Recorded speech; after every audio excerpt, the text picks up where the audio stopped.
bagi pihak Kementerian Kewangan bagi menggulung ucapan dan perbahasan Tuan Yang Dipertua Ahli Berhormat yang terlibat, yang membangkitkan isu-isu mengenai Kementerian Kewangan ini ada ramai. Terima kasih kepada semua. Alu Gajah, Bagan Serai, Batu Sapi, Johor Bahru, Kalabakan, Ketereh, Kulim Bandar Baru, Langkawi, Padang Besar, Pulai, Putatan, Sekijang, Setiawangsa, Sik, Tanah Merah, Titiwangsa, Bayan Baru, Batu, Bukit Katil, Gombak, Gopeng, Kapar, Pandan, Pematang Pauh, Sungai Petani, Selayang, Wangsa Maju, Bandar Kucing, Berwas, Bukit Bintang, Bukit Metajam, Jelutong, Kelang, Kota Kinabalu, Lanang, Raup, Sandakan, Sarike, Segambut, Serdang, Seremban, Seputih, Tanjung, Ampang, Bukit Gantang, Kota Baru, Kuala Kerai, Kota Raja, Kuala Nerus, Kuala Terengganu, Pangkalan Cepa, Pokok Sena, Rantau Panjang, Sepang, Shah Alam dan Pasir Putih. Lumut.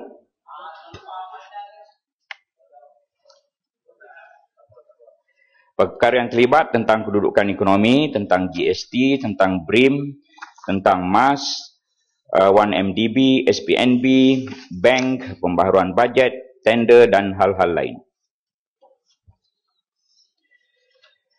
Kedudukan ekonomi. Saya agak tidak berlaku adil jika saya tidak menjawab, sebab ini adalah perkara penting. Oleh kerana itu saya berhasrat untuk menjawab perkara yang dibangkitkan. Walaupun Pematang Pauh tidak berada di sini. Semasa krisis keuangan Asia 1997-1998, kejatuhan mendadak syarikat berkaitan .com dalam tahun 2001, peperangan di Iraq dan penularan wabak sindrom pernafasan akut yang teruk SARS dalam tahun 2003, kerajaan telah melaksanakan dasar fiskal mengembang melalui pakej rancangan fiskal bagi memastikan ekonomi negara terus stabil dan mengurangkan impak kelembapan ekonomi serta penurunan pelaburan swasta. Namun begitu, usaha konsolidasi fiskal terus dilaksanakan dengan faras defisit berkurangan daripada 5.5% pada tahun 2000 kepada 3.1% pada 2007 dan nisbah hutang pada KDNK berada pada paras 40.1%, lebih tinggi sedikit berbanding semasa krisis keuangan Asia bermula 1998, 36.4% hutang. Walau bagaimanapun, langkah pengembangan fiskal yang dilaksanakan semasa krisis keuangan global 2008-2009 melalui dua pakej rangsangan ekonomi berjumlah 67 bilion ringgit atau kira-kira 9% daripada KDNK menyebabkan paras defisit meningkat daripada 4.6% pada 2008 kepada 6.7% pada tahun 2009 dan nisbah hutang meningkat pada KDNK daripada 39.8% kepada 50.8% 2008-2009. Pada 2010, selaras dengan pemulihan ekonomi yang semakin kukuh, konsolidasi fiskal diteruskan. Ini dicerminkan melalui pengurangan ketara defisit fiskal kepada 5.4% berbanding 6.7% pada 2009. Seterusnya, defisit fiskal terus berkurangan kepada 4.8% 2011, 4.5% 2012, 3.9% 2013 dan dijangka mencatat 3.5% pada 2014 dan 3% pada 2015. Langkah konsolidasi fiskal menunjukkan bahawa kerajaan sentiasa komited dalam memperkukuhkan kedudukan keuangannya dan memastikan kemampanan fiskal jangka panjang terus diberi keutamaan. Peruntukan perbelanjaan mengurus bagi tahun 2015 adalah sebanyak 223.4 bilion, itu peningkatan sebanyak 1.1% berbanding anggaran disemak 2014 sebanyak 221.1 bilion. Sebahagian besar daripada peruntukan ini adalah bagi menampung perbelanjaan lock item seperti emolument 29.4%, serta bayaran khidmat hutang 10.9%, serta sebahagian lagi adalah bagi menampung perbelanjaan bekalan dan perkhidmatan 17.1% dan yang besar subsidi 16.9%. Bagi memastikan peruntukan mengurus dibelanjakan dengan cekap dan produktif serta berasaskan value for money dengan izin, kerajaan telah melaksanakan langkah-langkah seperti berikut. Pertama, mengawal perbelanjaan melalui inisiatif penjimatan kos. Kedua, menstruktur semula sistem pemberian subsidi supaya lebih bersasar. Dan ketiga, memperkenalkan sistem outcome-based budgeting (OBB) dengan izin untuk menambah baik pengurusan bajet secara berhemat. Siling perbelanjaan pembangunan bagi tempoh RMK 10 2011-2015 berjumlah 230 bilion ringgit. Bagi tempoh 2011-2014, perbelanjaan pembangunan dijangka berjumlah 177.7 bilion yang mewakili 77.3% daripada jumlah keseluruhan peruntukan pembangunan RMK 10. Ini bermakna sebahagian besar peruntukan telah dibelanjakan sepanjang 4 tahun pertama RMK 10. Keadaan ini tidak bermakna pertumbuhan pembangunan negara telah dan akan terjejas. Walaupun peratusan perbelanjaan mengurus kepada jumlah perbelanjaan kerajaan lebih besar daripada perbelanjaan pembangunan, hal ini tidak bermakna perbelanjaan mengurus tidak menyumbang kepada pertumbuhan pembangunan negara. Dalam bajet 2015, perbelanjaan mengurus bagi sektor latihan dan pendidikan masih merupakan komponen yang terbesar, iaitu 23.7%, diikuti oleh sektor kesihatan 9.8%. Perbelanjaan mengurus bagi kedua-dua sektor ini juga sebenarnya bersifat pembangunan, kerana perbelanjaan tersebut juga merupakan pelaburan jangka panjang negara ke arah meningkatkan kapasiti produktif melalui penghasilan modal instan yang lebih kompeten dan berdaya saing, seterusnya menyumbang kepada pertumbuhan ekonomi.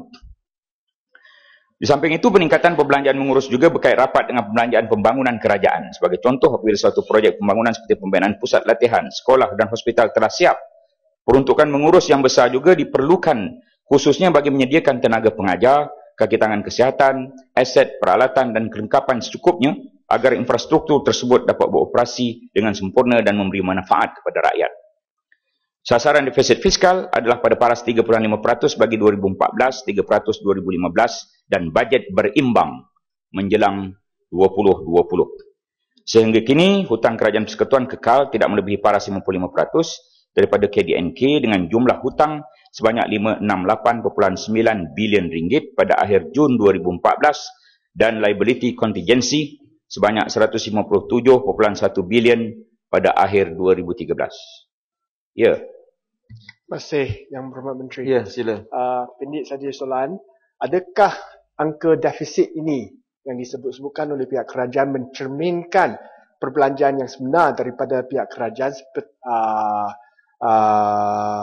sebab banyak perbelanjaan kerajaan sekarang tidak termasuk dalam angka perbelanjaan kerajaan seperti projek-projek yang telah pun diumumkan oleh pihak kerajaan termasuk MRT, LRT, balai polis pun tidak termasuk dalam bajet kerajaan tetapi di luar bajet kerajaan bawah agensi kerajaan yang lain. So angka defisit yang disebutkan tadi yang dikatakan akan seimbang sebenarnya tidak mencerminkan perbelanjaan kerajaan yang sebenar.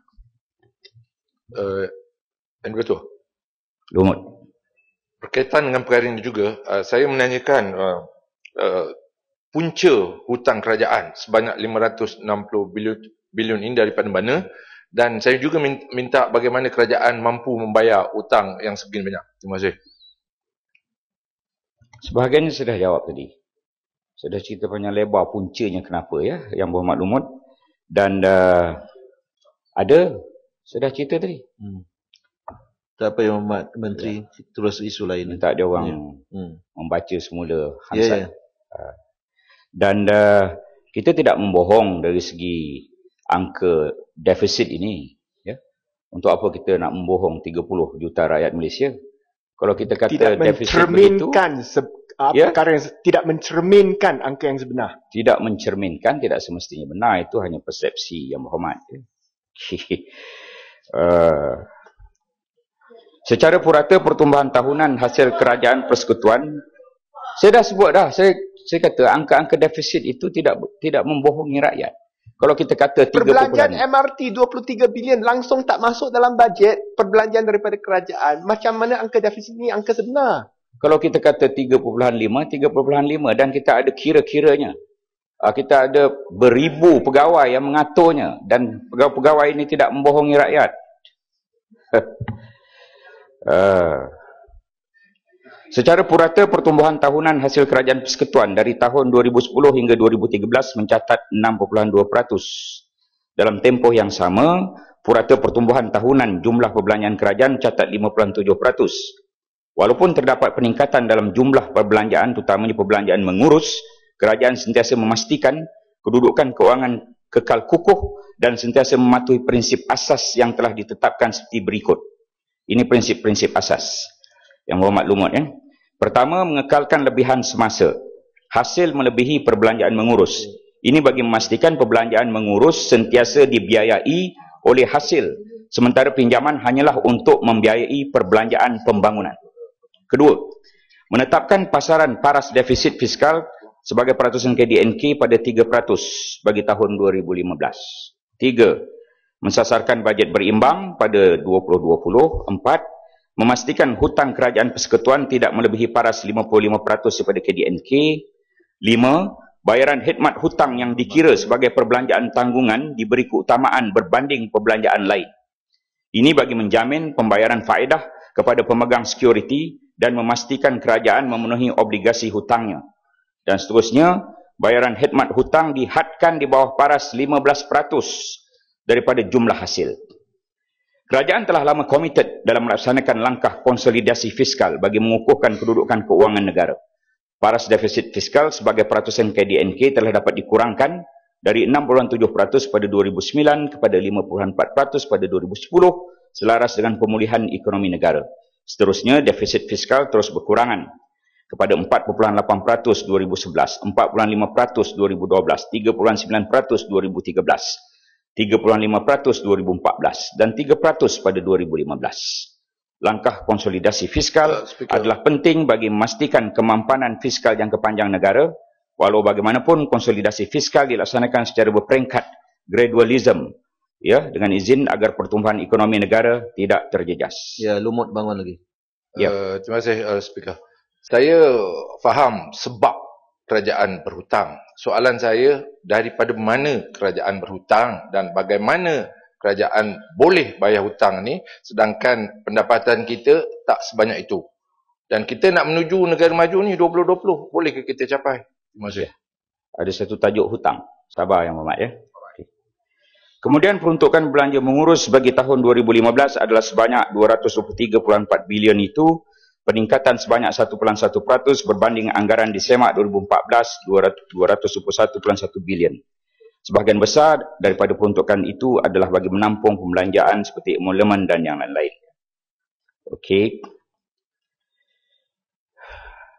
Seterusnya, anggaran purata, ini YB Keluang.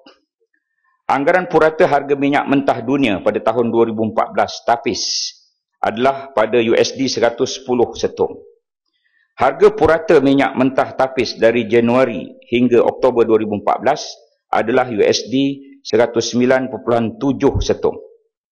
Sekiranya harga minyak mentah dunia terus menurun bagi bulan November dan Disember 2014, secara relatifnya, purata harga minyak mentah bagi 2014 tidak akan jauh dari anggaran asal 2014.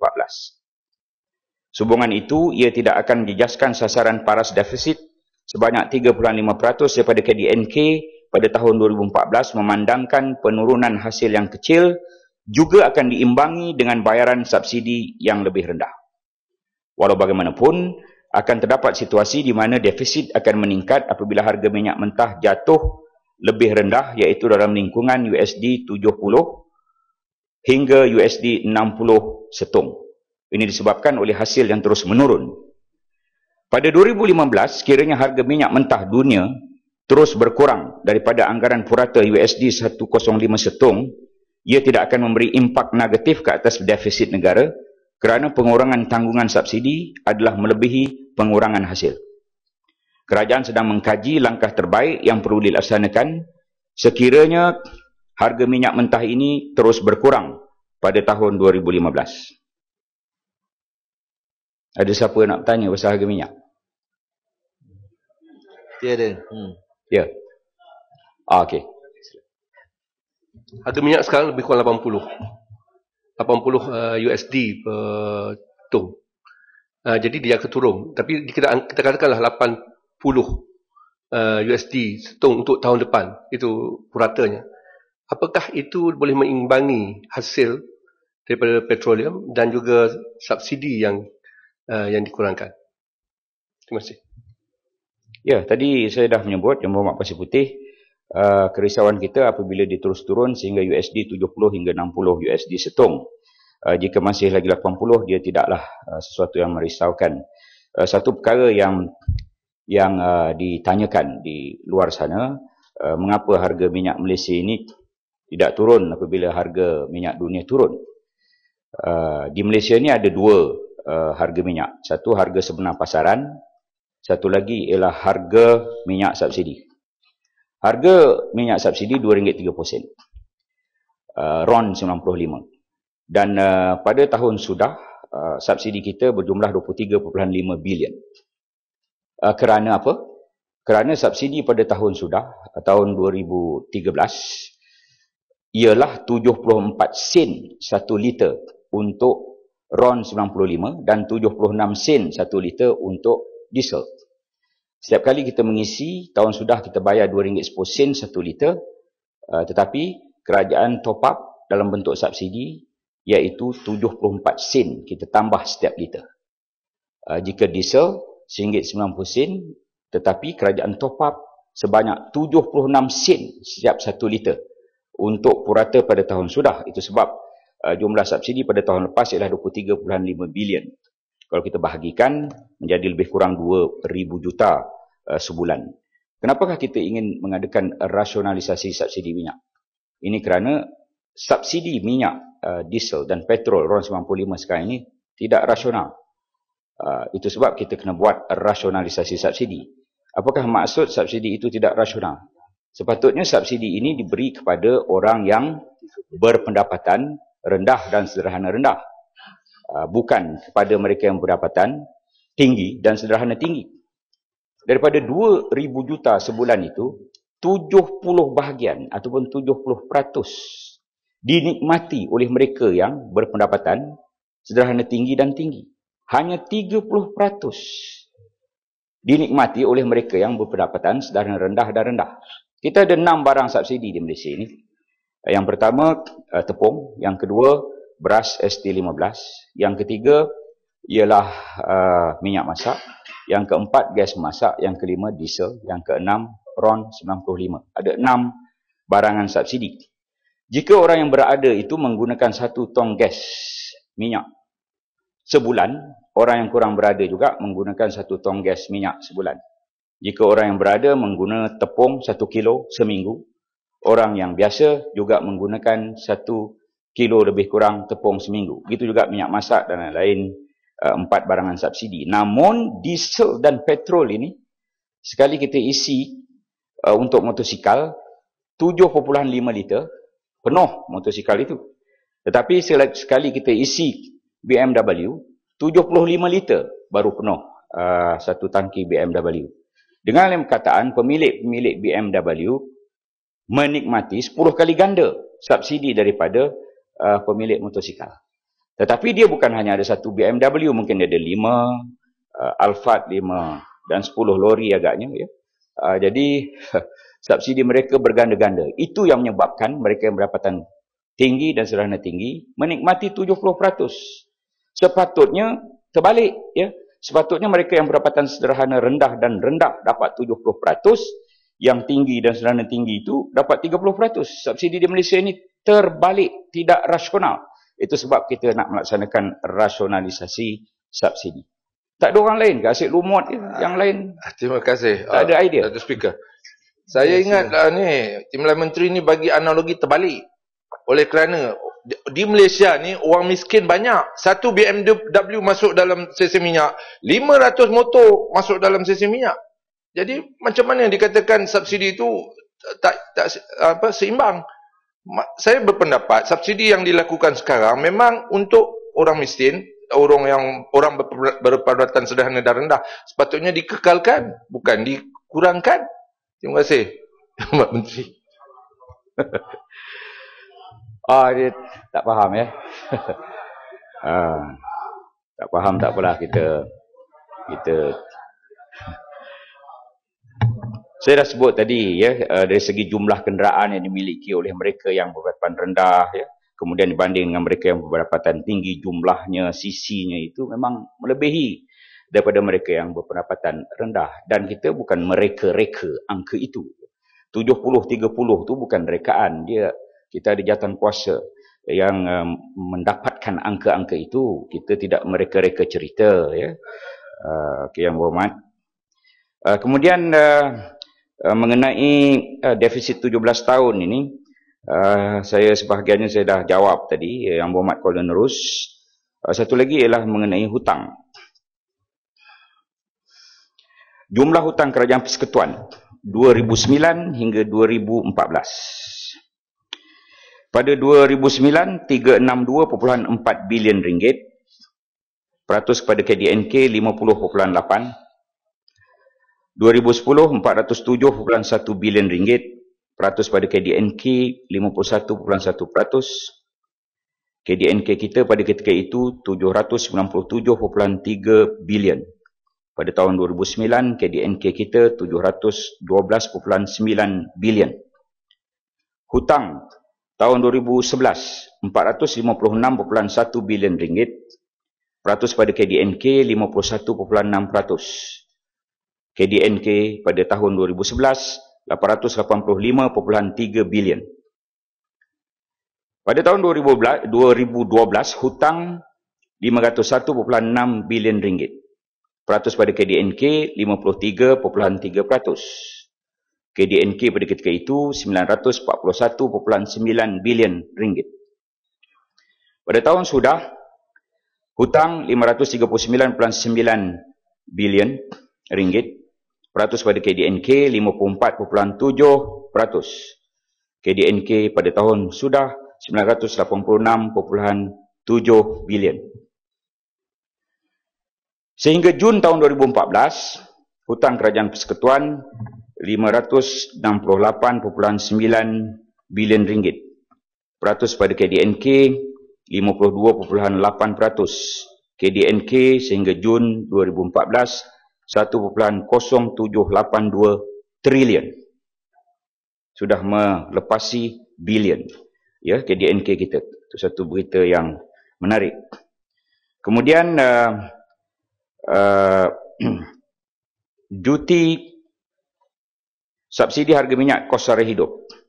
Kaedah untuk membayar itu saya dah sebut tadi, kita dah tetapkan pada tahun-tahun yang tertentu daripada bajet, ya, tidak boleh melebihi peratusan yang tertentu.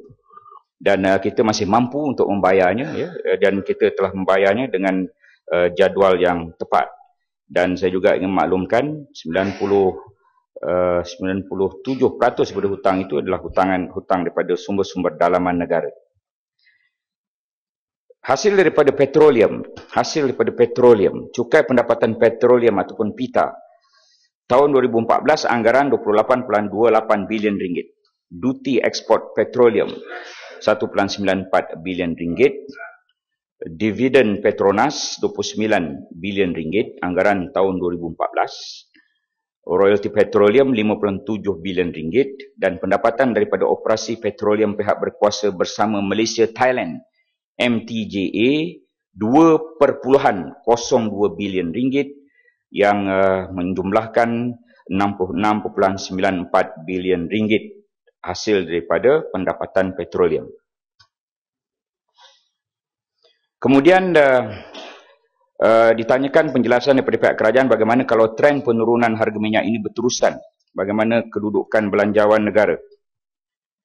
Sebahagiannya saya telah jawab tadi, tapi saya ada angka-angka baru, ya. Hasil keseluruhan Kerajaan Persekutuan pada tahun 2014 dianggarkan berjumlah 225.1 bilion. Anggaran ini adalah berdasarkan harga purata minyak mentah dunia jenis tapis pada USD 110 setung. Harga purata minyak mentah tapis dari Januari hingga September 2014 adalah USD 112 setung. Dari 1 hingga 23 Oktober 2014 pula, harga purata minyak mentah tapis adalah USD RM92 setung. Ada orang bertanya kenapa tidak diturunkan minyak RM2.30 itu. Apabila kita mengetahui bahawa harga minyak dunia ini turun, kenapa tidak diturunkan daripada RM2.30? Saya ingin membuat sedikit ulasan bahawa minyak Malaysia ni ada dua jenis. Satu, harga minyak bersubsidi RM2.30. Satu lagi ialah harga minyak sebenar. Dalam masa purata bulan Oktober ini, harga subsidi masih ada lagi 12 sen, ya, 1 liter, RON 95. Jika pada tahun sudah 74 sen subsidi. Tetapi pada bulan Oktober baru ini, oleh kerana turun harga minyak dunia, subsidinya ialah 12 sen 1 liter. Masih ada lagi subsidi dan dia belum lagi turun di bawah harga RM2.30. Oleh kerana itu, persoalan sama ada kita perlu menurun ataupun tidak harga minyak itu belum lagi berbangkit kerana kita masih lagi memberikan subsidi kepada 1 liter sebanyak 12 sen untuk RON 95. Sekiranya harga turun pada USD 84 setong dan kekal sehingga bulan Disember 2014, harga purata bagi keseluruhan tahun 2014 dijangka masih tinggi pada paras lebih daripada USD 110 setong. Tambahan pula, kutipan hasil berkaitan petroleum sehingga September 2014 telah mencapai 76% daripada sasaran yang telah ditetapkan.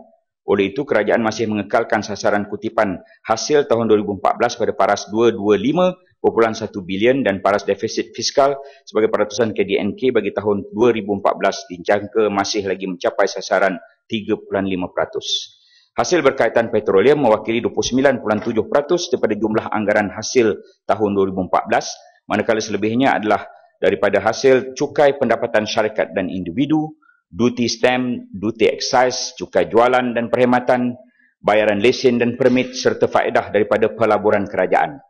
Peratus hasil berkaitan petroleum daripada jumlah keseluruhan hasil kerajaan juga telah menurun daripada 41.3% pada tahun 2009 kepada 29.7% pada tahun 2014. Ini menunjukkan kebergantungan kerajaan kepada hasil berkaitan petroleum semakin kurang. Ya, PJU bangun. Soalan saya pendek saja, saya tak ceramah. 2 perkara saja. Nombor Ya, 1, sila.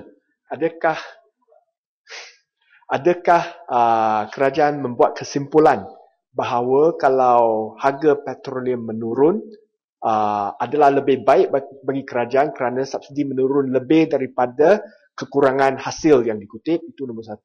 Dan nombor 2, apakah break even point bagi subsidi bagi petroleum di mana kalau harga minyak antarabangsa turun di bawah harga tersebut, tidak lagi kerajaan perlu memberikan subsidi bagi petrol dan diesel? Mas.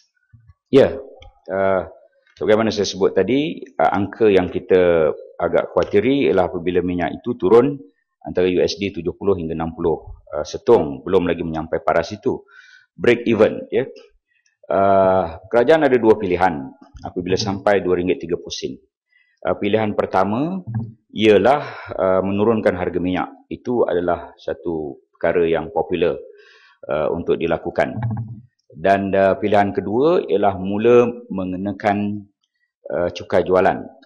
Cukai jualan ini ialah 58 sen 1 liter RON 95 yang kita tidak kutip.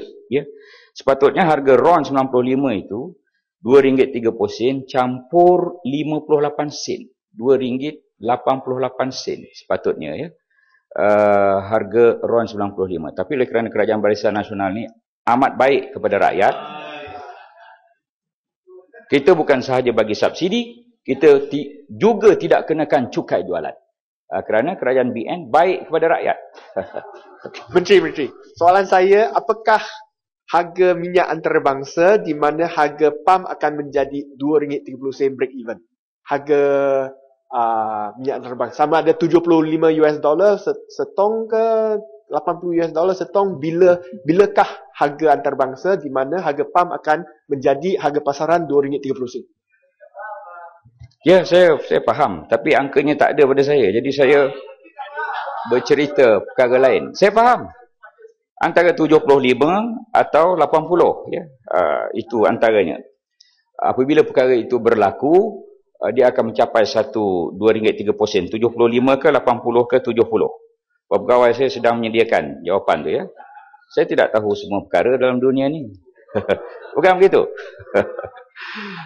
Tetapi apabila minyak itu tiba pada jumlah sama ada 75 ataupun 70 US dollar 1 tong itu, persoalannya ialah yang lebih penting sama ada kita nak turunkan harga minyak atau kita nak mula mengenakan 58 sen seliter cukai jualan.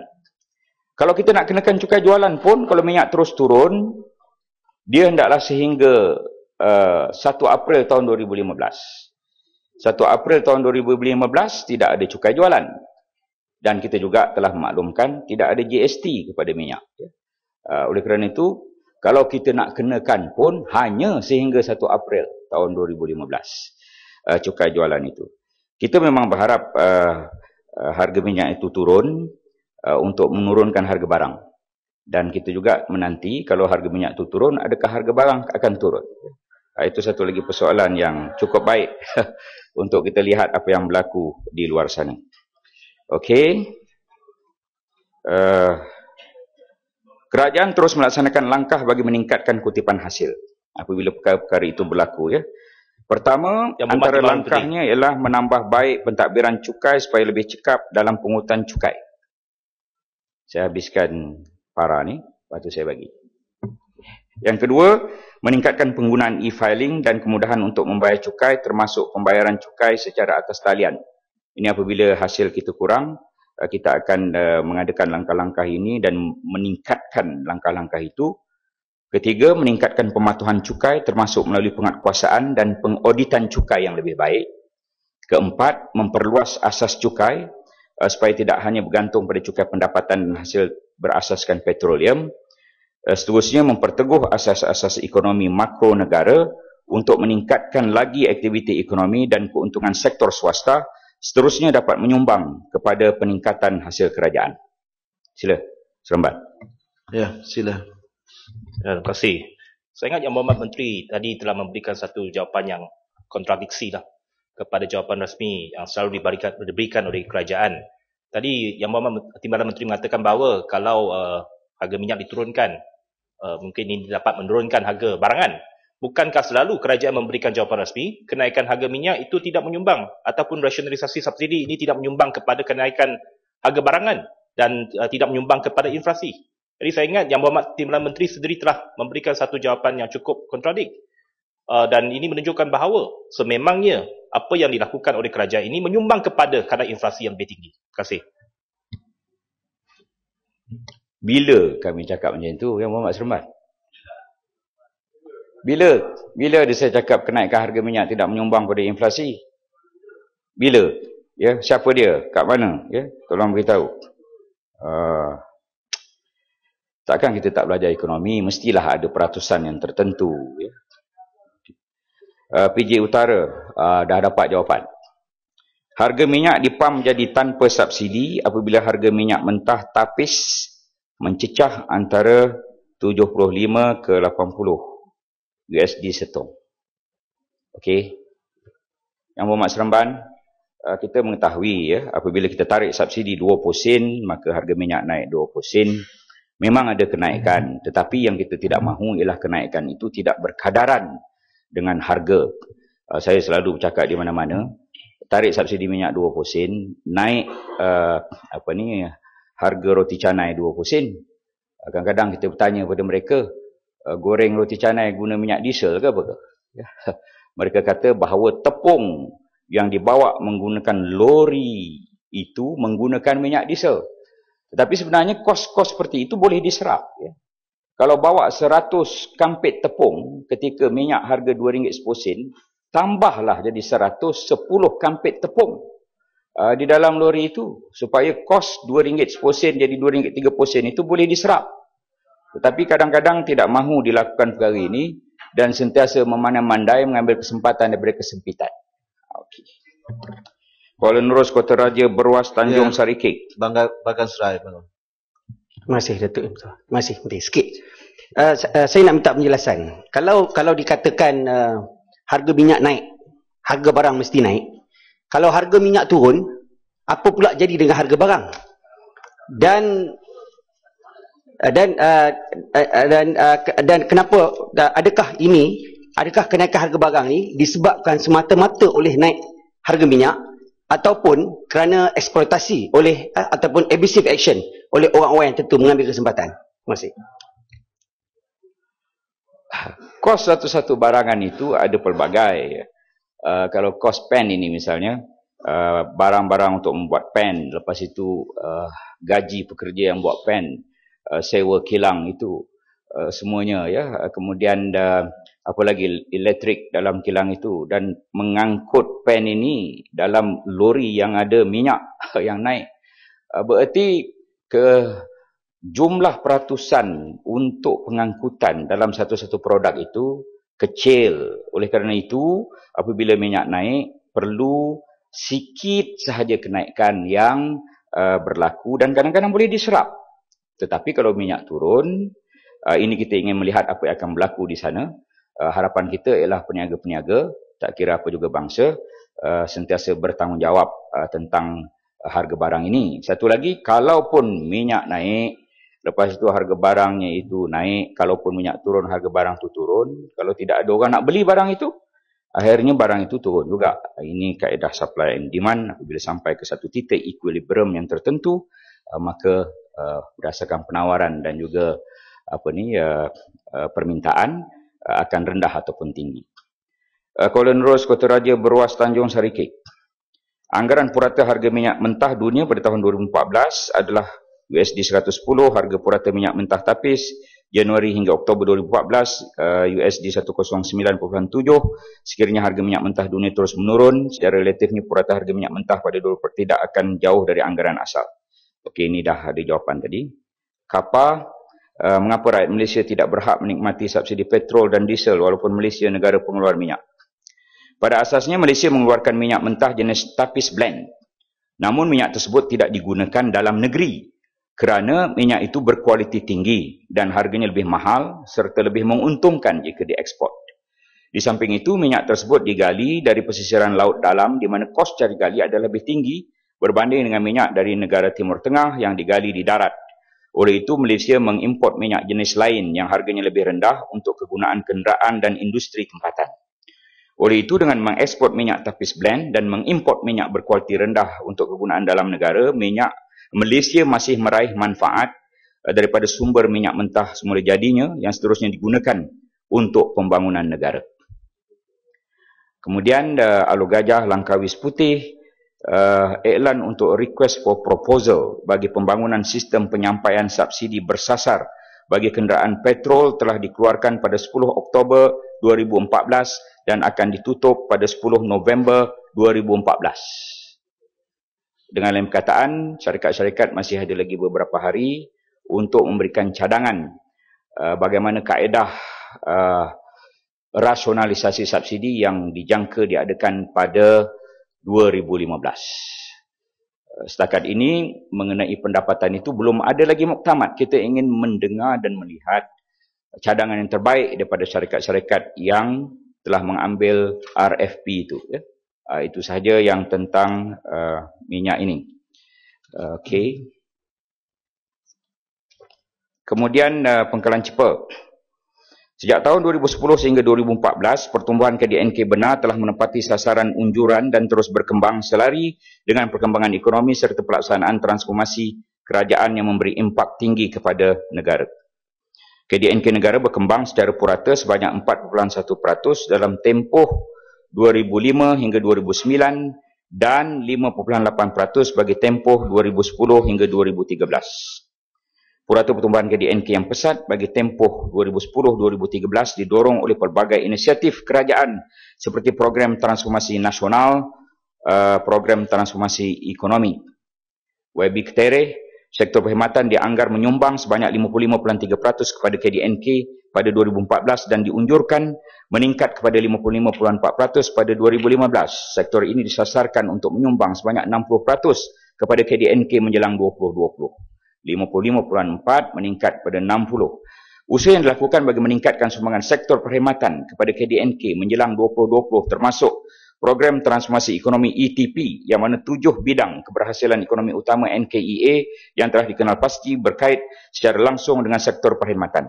Penggubalan pelan induk sektor perkhidmatan, services sector blueprint dengan izin, yang merangkumi liberalisasi dan meningkatkan ekspor perkhidmatan, menyediakan insentif cukai, bukan cukai yang berkesan, pembangunan modal insan dan pelaksanaan kawal selia sektor perkhidmatan dan rancangan Malaysia ke-11 yang sedang digubal juga dijangka akan terus memberikan tumpuan terhadap sektor perkhidmatan. Mengekspor komoditi memberi pulangan 20 bilion tetapi Filipino menghantar tenaga kerja mendapat 22 bilion. Ini kata Ketereh. Perbandingan di antara komoditi dengan tenaga kerja adalah satu perbandingan yang kurang setara. Ini adalah kerana ekspor komoditi bergantung pada harga pasaran dunia yang mana ia dipengaruhi oleh faktor permintaan dan penawaran serta aktiviti spekulasi yang berada di luar kawalan. Manakala ekspor tenaga kerja pula dipengaruhi oleh faktor permintaan dan penawaran di antara negara sumber dan negara penerima. Oleh itu, perbandingan tersebut tidak boleh dibuat sebagai panduan perbandingan jumlah pulangan komoditi berjumlah 20 bilion dengan tenaga kerja mendapat 22 bilion tersebut. Dalam tempoh 8 bulan pertama 2014, pendapatan ekspor komoditi meningkat sebanyak 8.1% kepada 115.1 bilion. Bagi keseluruhan tahun 2014, pendapatan ekspor kelapa sawit dijangka meningkat 4.9% kepada 48.2 bilion ringgit. 2013, 44.2 bilion ringgit. Berikutan harga ekspor yang stabil iaitu RM2,400 setan metrik serta prospek perdagangan luar yang semakin baik. Sementara itu, dengan harga purata getah yang lebih rendah, pendapatan ekspor getah bagi 2014 dijangka menguncup 12.5% kepada 6.1 bilion ringgit dibanding pada tahun 2013, 7 bilion ringgit. Keluang. Memohon pandangan mengkaji keadaan stagflation dan inflation yang berlaku serentak apabila GST dilaksanakan. Perbelanjaan pengguna dijangka terus kukuh walaupun pengguna mengambil langkah berhati-hati dalam perbelanjaan berikutan pelaksanaan cukai barang dan perkhidmatan GST. Peningkatan inflasi dijangka bersifat sementara dan akan berkurangan selepas beberapa bulan pelaksanaan GST. Kerajaan turut meluaskan skop barangan keperluan yang dikecualikan GST dan juga bekalan-bekalan sifar dalam usaha untuk mengawal peningkatan harga barangan yang mendadak.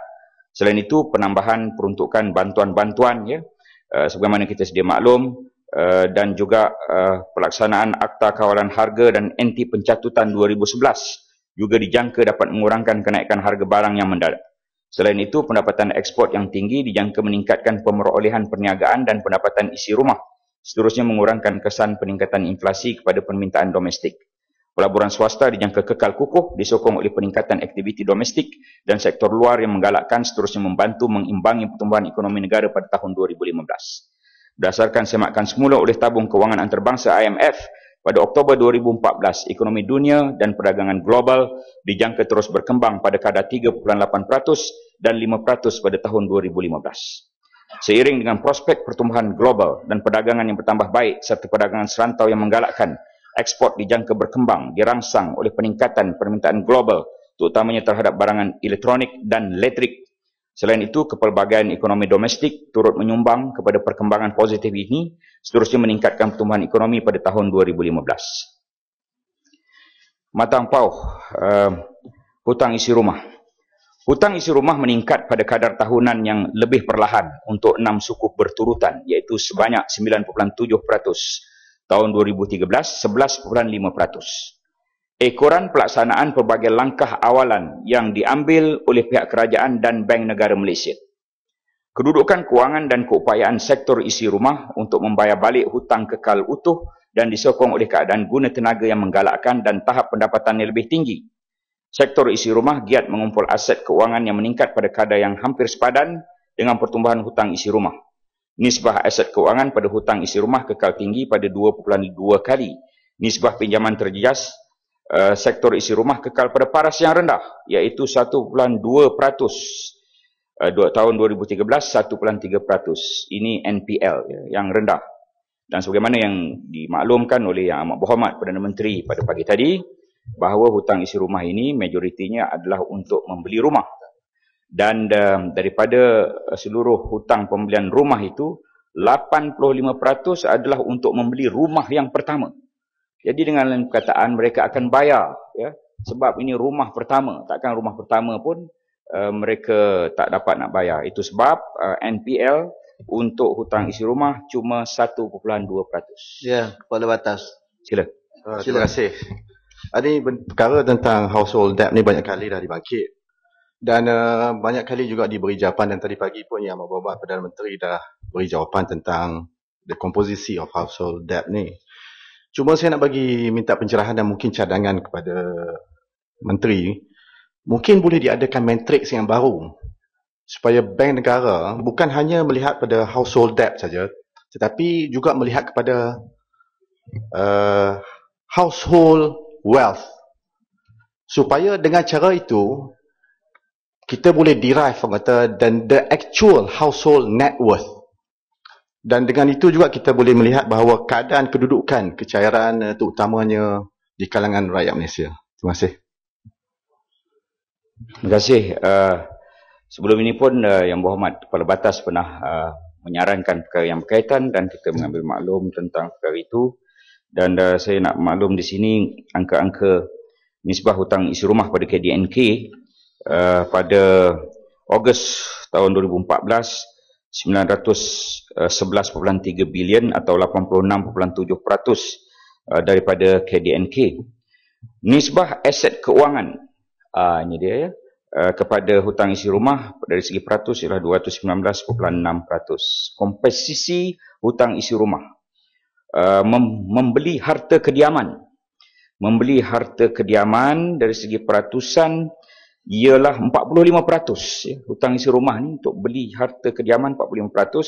Pembelian harta bukan kediaman 7.7%. Pembelian kenderaan pengangkutan 17%. Kad kredit cuma 3.8%. Pinjaman peribadi untuk belajar, untuk kahwin dan macam-macam diperabot 15.9%. Pembelian security, ini dari segi saham dan macam-macam 6.6% dan lain-lain 3.8%, menjadikan hutang isi rumah 100%.